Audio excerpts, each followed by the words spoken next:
Hello and welcome back to another tutorial. I've only done one of these actually, I believe.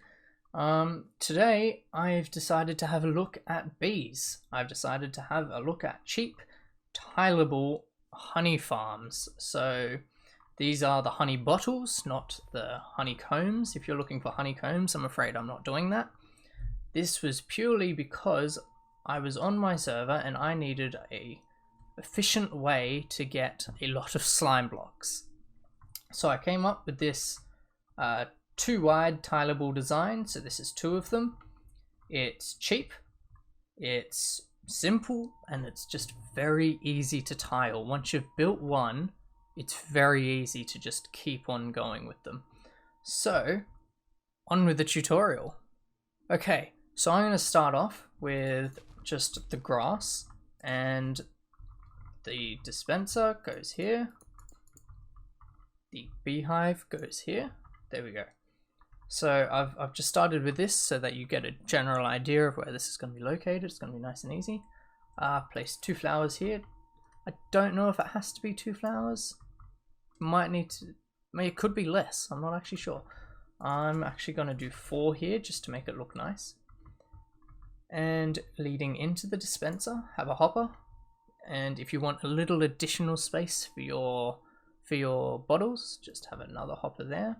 And coming out of the dispenser, another hopper. So as you'll notice in my hotbar, I actually have the number of items that you'll need, although the grass should technically be 4 if you're following exactly. Same for the flowers. There we go. So they're the items you'll need. I forgot to mention that. Anyway, coming out of the back of this honey, the bee's nest, 1, 2, 3, 4, 5 redstone connected to that comparator. And now coming off that is a torch. Underneath the torch, 1, 2, 3, 4, 5, leading into another block with a torch on it. And this will be connected to redstone. Now let's disconnect that. That's why we need these blocks here, because we don't want those 2 connecting. On top of this, we place another torch. 1, 2, 3, leading into another torch, which in turn has a block on top of it with a torch on that. Now we'll disconnect this as well, and you're done. That's actually very simple. That's why I went so quickly, because there's really not a lot to it. Yeah. If you something I should mention, bottles. Obviously, you know you're going to need bottles for this, but the bottles must be placed in the hopper. Either of these hoppers, not in the dispenser. Okay, so the way this works is this comparator detects the level of honey that's in the beehive, and it can go from 0, no honey, to 5, it's harvestable. When it's at 5, that's when we want to dispense a bottle onto the beehive to collect that honey. Now when the honey is collected, it actually goes back into the dispenser. It's not thrown anywhere or anything like that. It goes back into the dispenser. So the way we do this is when it reaches 5, it turns off this torch.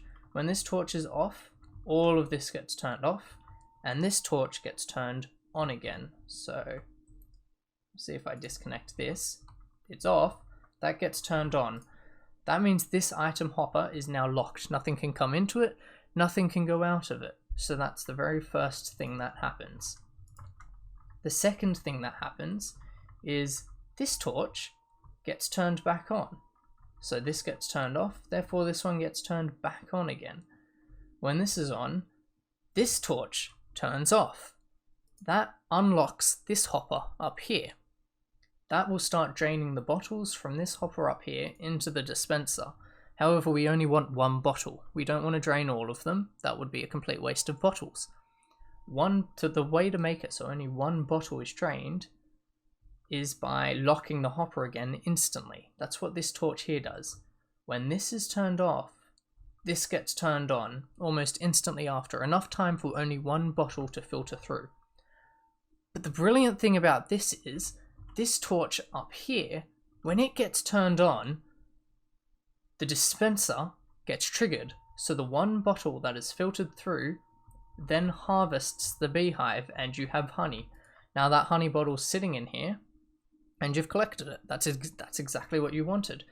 However, we then want to extract it. So when this beehive is emptied, it should end up looking exactly like this once more, where this is off, this is off, this is on. And that means this hopper here is now unlocked, and that bottle will filter straight through. Nice and simple. So for an example of this in the survival world that I mentioned right at the beginning, this is what I wanted it for. I needed this for my survival world, and this is 16 of them, I believe. So this is a real example of this in survival. There you go, there's just, see, I'm in survival. You can see the bees. There should be 3 bees to every single beehive in here. That's for the maximum, the maximum amount of honey you can get. Now, this is, oh, I should just go over here. This is what it looks like from behind. So as you can see, it is just very, very, very easily tileable. One after the other, after the other, after the other. One change I would make if you want to make it tileable is this glass block here. I have this, one, so you don't fall in it while building, because there are a few times I fell in there and just got stuck. Drove me absolutely nuts. But the other reason is sometimes bees are a little buggy and make their way through these hoppers. So I find having this glass here and the glass next to the comparator being there has just guaranteed that no bees will ever escape for any reason. And I've created a very long hopper line along the top because I do have a lot of bottles. Having a lot of bottles is not a problem for me. I don't need to place them into the hives individually. I've just got a long hopper chain, and this hopper chain leads into that hopper that is above the honey block. So this is the one leading to the dispenser, the one leading into that hopper, and then this hopper leading into that one. Now, these are all filled with bottles, so I could just place bottles in here and it will filter all the way through. Now, that works for me because I have a lot of bottles. It won't work for everyone. Some people may just want to place a chest here, and that will work just as well for them. The output, what I've done is, instead of just having the one coming out of the dispenser, I have an entire line of them coming straight out. And they come out into this chest.